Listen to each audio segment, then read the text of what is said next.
Today I just want to talk to you about pencil grades and what they mean.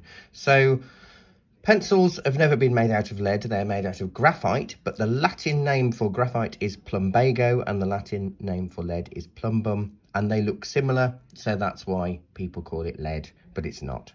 And pencils are made from a mixture of graphite and clay. The more clay is in the mix, the harder the pencil. The more graphite that's in the mix, the softer and darker the pencil.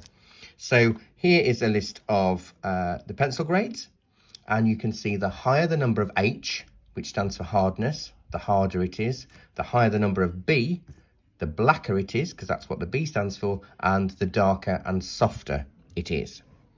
So I'll just pick a random pencil here so you can see this is a 3B. These are the Caran d'Ache Graphwood pencils, and what's lovely is that the pencils are coloured according to how dark or light the tones are. So this is a 3B, and you can see you can press down quite hard, you can get a nice dark tone, and then if I take the pressure away you can get really light tones. You can hear the pencil on the paper. Let's jump for a 9B. Instantly easier to get darker tones.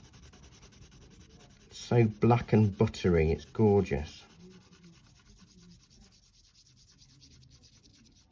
And then this one is a 3H. Now listen to how scratchy this sounds. Can you hear the difference? So it's much harder to get a darker line. The hard pencils, the H's, are best used for engineers or where you want continual line width, because they're harder, they don't rub out, or they don't rub out easily. That is the one downside of the hard pencils, but you can get a continual thickness of line, whereas with the softer pencils it wears away quicker, so you get thicker lines. So artists use the B side, engineers, architects use the H side. I hope you found that helpful.